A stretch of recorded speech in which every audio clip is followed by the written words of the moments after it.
Black and white में, उसकी अपेक्षा इनके तो वो भी बहुत महंगी है। उसकी अपेक्षा इनके तो कलरफुल मल्टी कलर विज्ञापन होते हैं, पूरे पूरे पेज, पूरे पूरे अखबार भरे रहते हैं इनके, फ्रंट पेज बैक पेज सबकी कॉस्ट अलग अलग होती है। तो प्रिंट मीडिया बहुत महंगी है, इलेक्ट्रॉनिक मीडिया भी बहुत महंगी है, सैटेलाइट मीडिया, मैं दोनों में काम कर चुका हूँ, बहुत अच्छी तरह से जानता हूँ। तो मैं इस पर आपसे जानना चाहूँगा, जो करोड़ों अरबों रुपए का खर्च करते हैं चुनावी दंगल जीतने के लिए, ऊपर से ईवीएम ठहरी, तो ऐसे में जो हमारे लोग हैं, हमारे लोग जो चुनाव लड़ते हैं, जो गरीब कमजोर पक्षी हैं, वो कैसे जीतेंगे? देखो मेन चीज क्या है, मतलब आज पैसा कहाँ इन्वेस्ट हो रहा है कुल इन मिलाकर? लोगों को जो पैसा मिलता है वो बड़े बड़े बिजनेसमैन देते हैं, अडानी पूंजीपति। अंबानी, पूंजीपति। जैसे विजय माल्या था, वो देश छोड़कर भाग गया, ठीक, देश के करोड़ों रुपए लेकर भाग गया। ऐसी वो मालिया पालिया था, कौन, मोदी, नीरव मोदी, हाँ वो लेकर भाग गया। हाँ। ऐसी वो बैठा, और नोटबंदी वो गरीबों की हो गई। गरीबों के लिए नोटबंदी है। और जितना पैसा काला धन होता है ये सब चुनाव में लगाते हैं। रही मीडिया की बात, इंडियन मीडिया तो ऐसी होगी जैसे हड्डी दिखाओ और वो चाटता चाटता चाटता पीछे पीछे आ जाता है। तो आरएसएस जो इनका राष्ट्रीय स्वयं सेवक संगठन है, वो ही पूरे देश को चला रहा है। अडानी अंबानी देश को चला रहे हैं। ये तो चाहे नरेंद्र मोदी जी हो, चाहे मुख्यमंत्री जी हो, चाहे कोई भी हो, आज बीजेपी का बड़े से बड़ा लीडर जो संवैधानिक पद पर बैठा है, वो तो केवल एक दिखावे के लिए है। असल में तो इस देश को चलाने वाले नीरव मोदी और इस देश के आरएसएस वगैरह आदमी, आरएसएस नाम का संगठन है। दूसरी बात मैं ये करूंगा, आरएसएस में दो महत्वपूर्ण मुद्दों पे जाऊंगा। जब आरएसएस की बात चल रही है तो मोहन भागवत को क्या Z7 सिक्योरिटी मिलनी चाहिए? दूसरा प्रश्न इसी के साथ में मेरा, इसी कड़ी में, क्या आरएसएस जो मतलब ये काम कर रही है, मतलब एक आतंकवादी संगठन है, एक रजिस्टर्ड संस्थान नहीं है ये, जी जी जी। और है या नहीं है भाड़ में जाए, लेकिन क्या इधर से केजरीवाल भी कहता है कि वो आरएसएस का है, इधर से बीजेपी तो है ही पूरी आरएसएस की। तो ये सारी क्या ये मतलब देश चलाने के लिए क्या ये जरूरी है क्या? मताधिकार का बाबा साहब ने अधिकार दिलवाया, तो उस सबको तो चौपट करता हुआ नजर आ रहा है ये।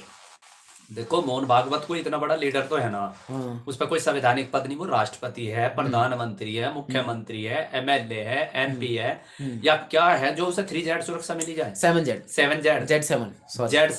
वो तो असल में देखा जाए तो आरएसएस में तो ज्यादातर आतंकी लोग पनपते हैं। जितना कोई देश का विस्फोट हो, कोई मामला हो, ज्यादातर हमने देखा, ज्यादातर ये शर्मा धर्मा ही पकड़े जाते हैं। राइट। ठीक, गोक्सी का मामला हो तो ये नाम बदल के पकड़े जाते हैं। तो ये कोई वो इतना बड़ा लीडर नहीं है वो मोहन भागवत कि उसे 7Z सुरक्षा मिल जाए। मेरे अगर हम जैसे संविधान के अकॉर्डिंग चले और कानून को सही तरीके से, सुना है Z7 सिक्योरिटी बहुत महंगी है, यदि आप गूगल पर सर्च करें तो आपको सारी डिटेल मिल जाएगी जी। तो क्या ये उपयुक्त है उनके लिए? नहीं, उनके लिए कोई उपयुक्त नहीं। और मेरा देखो, हमारा मानना है कि उसे 7Z सुरक्षा छोड़ो से एक होमगार्ड भी ना दिया जाए। कोई वो संवैधानिक पद बिल्कुल बिल्कुल कोई संवैधानिक पद पर तो है नहीं, या कोई वो इतना बड़ा वो थोड़ी है कि 7Z सुरक्षा तो राष्ट्रपति को नहीं मिल रही फिलहाल में भी।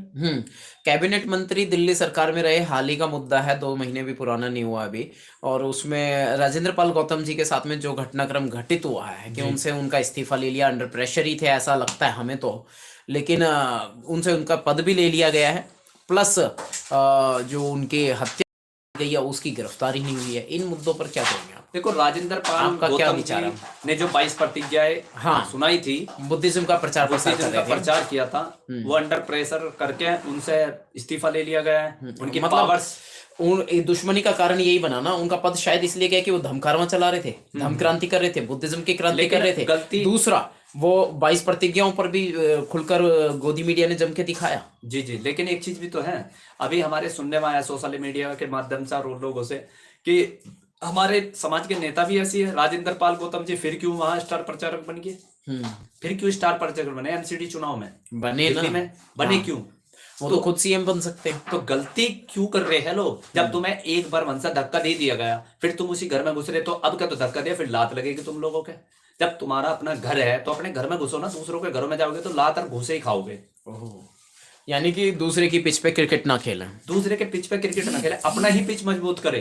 तो तुम खाते तो हो बाबा साहब का और गाते हो से खाते हो बाबा साहब का, और गाते हो तुम केजरीवाल और मोदी और बड़े बड़े मोदी योगी। बहुत बढ़िया लोकेश कटारिया जी ने, देखिए साथियों बहुत अच्छी बात कही है। दर्शक कम जुड़ रहे हैं, मैं उम्मीद करता हूँ दर्शक ज्यादा जुड़े। और